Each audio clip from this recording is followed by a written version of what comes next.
Hi friends, welcome back to MRL study studio ಚಾನಲ್ಗೆ ತಮಗೆಲ್ಲರಿಗೂ ಸ್ವಾಗತಿಸುತ್ತಾ ನಾನು ಇವತ್ತಿನ ತರಗತಿಯಲ್ಲಿ 8ನೇ ತರಗತಿಯ ಒಂದು ವಿಜ್ಞಾನ ವಿಭಾಗದ ಅಧ್ಯಾಯವಾದಂತಹ ದಹನ ಮತ್ತು ಜ್ವಾಲೆ ಈ ಒಂದು ವಿಷಯದ ಕುರಿತು ಇವತ್ತಿನ ತರಗತಿಯನ್ನು ಮಾಡ್ತಾಯಿದ್ದೀನಿ. ಈ ಒಂದು ವಿಷಯ ಯಾರೆಲ್ಲ ಪೇಪರ್ 1 TET ಮತ್ತು ಪೇಪರ್ 2 TET ಹಾಗೆ ದೈಹಿಕ ಶಿಕ್ಷಣ ಶಿಕ್ಷಕರ ಒಂದು ಪಠ್ಯಕ್ರಮದಲ್ಲಿ ಏನು ಅಂಗರಚನಾಶಾಸ್ತ್ರ ಶರೀರರಚನಾಶಾಸ್ತ್ರ ಅಂತ ಬರುತ್ತೋ ಅದಕ್ಕೆ ಈ ಒಂದು ವಿಡಿಯೋ ಹೆಲ್ಪ್ ಆಗುತ್ತೆ ಅಂತ ಹೇಳ್ತಾ ಇವತ್ತಿನ ತರಗತಿಯನ್ನು ಪ್ರಾರಂಭಿಸ್ತಾ ಇದ್ದೀನಿ. ದಹನ ಅಂದರೆ ಏನು ಅಂಥೇಳಿ, ಒಂದು ವಸ್ತುವು ಆಕ್ಸಿಜನ್ನೊಂದಿಗೆ ವರ್ತಿಸಿ ಏನು ಮಾಡ್ತೈತಿ, ಉಷ್ಣವನ್ನು ಬಿಡುಗಡೆ ಮಾಡ್ತೈತಿ. ಆ ಒಂದು ರಾಸಾಯನಿಕ ಪ್ರಕ್ರಿಯೆಗೆ ಏನಂತೀವಿ, ದಹನ ಅಂಥೇಳಿ ಕರಿತೀವಿ. ಒಂದು ವಸ್ತು ಏನು ಮಾಡುತ್ತಂತೆ, ಆಕ್ಸಿಜನ್ನೊಂದಿಗೆ ವರ್ತಿಸಿ ಉಷ್ಣವನ್ನು ಬಿಡುಗಡೆ ಮಾಡ್ತೈತಂತೆ. ಆ ಒಂದು ರಾಸಾಯನಿಕ ಪ್ರಕ್ರಿಯೆಗೆ ಏನಂತೀವಿ, ದಹನ ಅಂಥೇಳಿ ಕರಿತೀವಿ. ದಹನ ಕ್ರಿಯೆಗೆ ಏನು ಅವಶ್ಯಕ ಅಂದರೆ ಆಕ್ಸಿಜನ್ ಅವಶ್ಯಕ. ದಹನ ಕ್ರಿಯೆ ನಡಿಬೇಕಾದರೆ ಅಲ್ಲಿ ಆಕ್ಸಿಜನ್ ಬೇಕೇ ಬೇಕು ಅಂತ ಅರ್ಥ. ಅಂದರೆ ಆಕ್ಸಿಜನ್ ಗಾಳಿ ಅವಶ್ಯಕವಾಗಿದೆ ಅಂತ ಅರ್ಥ.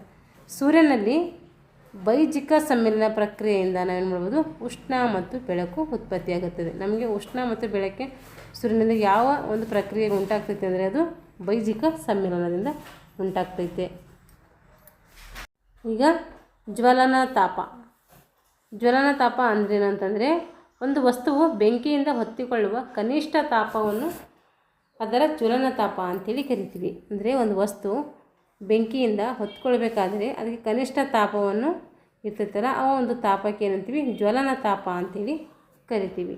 ದಾಹ್ಯ ವಸ್ತುಗಳಂದರೆ ಯಾವ ವಸ್ತುಗಳು ಅತ್ಯಂತ ಕಡಿಮೆ ಜ್ವಲನ ತಾಪವನ್ನು ಹೊಂದಿದ್ದು ಸುಲಭವಾಗಿ ಜ್ವಾಲೆಯಿಂದ ಹೊತ್ತಿಕೊಳ್ಳುತ್ತವೋ ಅಂತಹ ವಸ್ತುಗಳನ್ನು ದಹ್ಯ ವಸ್ತುಗಳು ಅಂತೇಳಿ ಕರಿತೀವಿ. ಅಂದರೆ ಉರಿಯುವ ವಸ್ತುಗಳಿಗೆ ದಹ್ಯ ವಸ್ತುಗಳು, ಉರಿಯದಂಥ ವಸ್ತುಗಳಿಗೆ ಏನಂತೀವಿ, ಅದಹ್ಯ ವಸ್ತುಗಳು ಅಂತೇಳಿ ಕರಿತೀವಿ.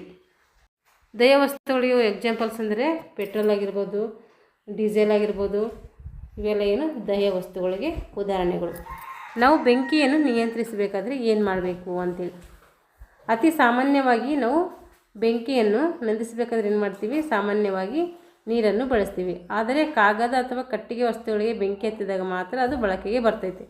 ಬೇರೆ ಕಾಗದ ಅಥವಾ ಕಟ್ಟಿಗೆಯಿಂದ ಮಾಡುವಂಥ ವಸ್ತುಗಳಿಗೆ ಬೆಂಕಿ ಬಿದ್ದರೆ ಅವಾಗ ಏನು ಮಾಡ್ಬೋದು, ನೀರು ಹಾಕಿದರೆ ಅದೇನಾಗುತ್ತೆ, ತಣ್ಣಗಾಗುತ್ತೆ. ಆದರೆ ವಿದ್ಯುತ್ ಉಪಕರಣ ಮತ್ತು ಪೆಟ್ರೋಲ್ನಂತಹ ದಹ್ಯ ವಸ್ತುಗಳನ್ನು ಬೆಂಕಿಯನ್ನು ನಂದಿಸಲು, ವಿದ್ಯುತ್ ಉಪಕರಣಗಳಿಗೆ ಅಥವಾ ಪೆಟ್ರೋಲ್ನಂಥ ವಸ್ತುಗಳಿಗೆ ಏನು ಮಾಡೋದು, ಬೆಂಕಿ ಬಿದ್ದಾಗ ಅವುಗಳನ್ನು ನಂದಿಸಬೇಕಾದ್ರೆ ನಮಗೆ ನೀರು ಉಪಯೋಗ ಬರಲ್ಲ. ಅಲ್ಲಿ ಏನು ಬರುತ್ತೆ ಅಂದರೆ ಕಾರ್ಬನ್ ಡೈಆಕ್ಸೈಡ್ ಅಂದರೆ CO2 ಏನಾಗುತ್ತೆ, ಅತ್ಯುತ್ತಮವಾಗುತ್ತೆ ಒಂದು ವಿಧಾನ ಬೆಂಕಿಯನ್ನು ಆರಿಸಬೇಕಾದ್ರೆ. ಇವಾಗ ದಹನದ ವಿಧಗಳು. ಕ್ಷಿಪ್ರ ದಹನ. ಹಾಗಾದರೆ ಕ್ಷಿಪ್ರ ದಹನ ಅಂದ್ರೇನೆಂದರೆ, ಅಡುಗೆ ಅನಿಲ ಏನು ಮಾಡ್ತೈತೆ, ಶೀಘ್ರವಾಗಿ ಉರಿದು ಉಷ್ಣ ಮತ್ತು ಬೆಳಕನ್ನು ಉತ್ಪತ್ತಿ ಮಾಡ್ತೈತೆ. ಅಂತಹ ಒಂದು ದಹನಕ್ಕೆ ಏನಂತೀವಿ, ಕ್ಷಿಪ್ರ ದಹನ ಅಂತೇಳಿ ಕರಿತೀವಿ. ಅಡುಗೆ ಅನಿಲ ಏನು ಮಾಡ್ತೈತೆ, ವೇಗವಾಗಿ ಉರಿದು ಉಷ್ಣ ಮತ್ತು ಬೆಳಕನ್ನು ಉತ್ಪತ್ತಿ ಮಾಡ್ತೈತೆ. ಅಂತಹ ಒಂದು ದಹನಕ್ಕೆ ಏನಂತೀವಿ, ಕ್ಷಿಪ್ರ ದಹನ ಅಂಥೇಳಿ ಕರಿತೀವಿ. ಉದಾಹರಣೆಗೆ ಯಾವುದಪ್ಪ ಅಂದರೆ ಫಾಸ್ಫರಸ್ನಂತಹ ವಸ್ತುಗಳು ಕೊಠಡಿ ಉಷ್ಣತೆಯಲ್ಲಿ ಏನು ಮಾಡ್ತವೆ, ಹೊತ್ತಿ ಉರಿತವೆ. ಇದು ಕ್ಷಿಪ್ರ ದಹನಕ್ಕೆ ಒಂದು ಉದಾಹರಣೆ. ಇವಾಗ ಸ್ವಯಂ ಪ್ರೇರಿತ ದಹನ. ಯಾವುದೇ ಸ್ಪಷ್ಟ ಕಾರಣವಿಲ್ಲದೆ ವಸ್ತುವೊಂದು ತಕ್ಷಣ ಸ್ಫೋಟಿಸಿ ಜ್ವಾಲೆಯಾಗಿ ಉರಿಯುವಂಥ ವಸ್ತುಗಳೇನಂತೀವಿ ನಾವು ಸ್ವಯಂ ಪ್ರೇರಿತ ದಹನ ಅಂಥೇಳಿ ಕರಿತೀವಿ. ಅಂದರೆ ಇಲ್ಲಿ ನಾವು ವಸ್ತುಗಳು ಉರಿತಾ ಇದ್ದಾವೆ ಅಂತೇಳಿ ನಮ್ಗೆ ಯಾವುದೇ ರೀತಿಯಂಥ ಮುನ್ಸೂಚನೆ ಸಿಗಲ್ಲ. ಇಲ್ಲಿ ತಕ್ಷಣ ಏನು ಮಾಡ್ತವೆ, ಅದುತ್ತವೆ ಹೊತ್ಕೊಂಡು ಉರಿತವೆ. ಅಂತಹ ಒಂದು ದಹನಕ್ಕೆ ಏನಂತೀವಿ ಅಂದರೆ ಸ್ವಯಂ ಪ್ರೇರಿತ ದಹನ ಅಂಥೇಳಿ ಕರಿತೀವಿ. ಉದಾಹರಣೆಗೆ ಯಾವಪ್ಪ ಅಂದರೆ ಸ್ವಯಂ ಪ್ರೇರಿತ ಕಾಡ್ಗಿಚ್ಚಾಗಿರ್ಬೋದು, ಕಲ್ಲಿದ್ದಲಿನ ಗಣಿಗಳಲ್ಲಿ ಕಲ್ಲಿದ್ದಲಿನ ಧೂಳಿನ ಸ್ವಯಂ ಪ್ರೇರಿತ ದಹನ. ಇವೇನೆಂದರೆ ಸ್ವಯಂ ಪ್ರೇರಿತ ದಹನಕ್ಕೆ ಉದಾಹರಣೆಗಳಾಗಿವೆ. ಇವಾಗ ಸ್ಫೋಟ. ಪಟಾಕಿಯನ್ನು ಹೊತ್ತಿಸಿದಾಗ ಏನಾಗುತ್ತೆ, ನಮಗೆ ಕ್ಷಿಪ್ರ ಕ್ರಿಯೆ ನಡೆದು ಅಲ್ಲಿ ಉಷ್ಣ ಮತ್ತು ಬೆಳಕು ಏನು ಮಾಡ್ತೈತೆ, ಉಷ್ಣ ಮತ್ತು ಬೆಳಕು ಶಬ್ದ ಉಂಟಾಗ್ತೈತೆ. ಈ ಪ್ರಕ್ರಿಯೆಯಲ್ಲಿ ಹೆಚ್ಚಿನ ಪ್ರಮಾಣದ ಅನಿಲವು ಉತ್ಪತ್ತಿಯಾಗಿ ಬಿಡುಗಡೆ ಆಗ್ತೈತೆ. ಇಂತಹ ಪ್ರಕ್ರಿಯೆ ಏನಿದೆಯೋ ಸ್ಫೋಟ ಅಂಥೇಳಿ ಕರಿತೀವಿ. ಜ್ವಾಲೆಯಲ್ಲಿಯೂ ಕೂಡ ಏನು 3 ವಿಧಗಳು ಕಂಡುಬರ್ತವೆ. ಒಂದು ಗಾಢ ಜ್ವಾಲ, ಒಂದು ಗಾಢ ವಲಯ, ಉಜ್ವಲ ವಲಯ ಮತ್ತು ಮಂದ ಬೆಳಕಿನ ವಲಯ. ಹೀಗೆ 3 ವಿಧಗಳು ಏನು ಮಾಡ್ತವೆ ಕಂಡುಬರ್ತವೆ. ಇವಾಗ ಇಂಧನ. ಗೃಹ ಬಳಕೆ ಮತ್ತು ಕೈಗಾರಿಕಾ ಉದ್ದೇಶಗಳಿಗೆ ಏನು ಮಾಡ್ತೀವಿ ನಾವು ಉಷ್ಣಶಕ್ತಿಯ ಆಕಾರವಾಗಿ ಕಟ್ಟಿಗೆ, ಇದ್ದಿಲು, ಪೆಟ್ರೋಲು, ಸೀಮೆ ಎಣ್ಣೆ ಇತ್ಯಾದಿಗಳನ್ನು ಏನು ಮಾಡ್ತೀವಿ ಇಂಧನವಾಗಿ ಬಳಸ್ತೀವಿ. ಈ ವಸ್ತುಗಳಿಗೆ ಏನಂತೀವಿ ನಾವು ಇಂಧನ ಅಂತೇಳಿ ಕರಿತೀವಿ. ಹಾಗಾದರೆ ಇಂಧನಗಳ ದಕ್ಷತೆ ಹೆಂಗಿರಬೇಕು ಅಂತ. 1 ಕಿಲೋಗ್ರಾಮ್ ಇಂಧನದ ಸಂಪೂರ್ಣ ದಹನದಿಂದ ಬಿಡುಗಡೆಯಾಗುವ ಉಷ್ಣಶಕ್ತಿಯು ಆ ಇಂಧನದ ಕ್ಯಾಲೋರಿ ಮೌಲ್ಯ ಅಂತೇಳಿ ಕರಿತೀವಿ. ಏನಂತೀವಿ 1 ಕಿಲೋಗ್ರಾಮ್ ಇಂಧನದ ಪ್ರಮಾಣ ಅಂದರೆ ಇಂಧನದ ಸಂಪೂರ್ಣ ದಹನದಿಂದ ಬಿಡುಗಡೆಯಾಗುವಂಥ ಉಷ್ಣಶಕ್ತಿ ಏನಿರುತ್ತಲ್ಲ ಆ ಒಂದು ಉಷ್ಣಶಕ್ತಿಗೆ ಏನಂತೀವಿ ಕ್ಯಾಲೋರಿ ಮೌಲ್ಯ ಅಂತೇಳಿ ಕರಿತೀವಿ.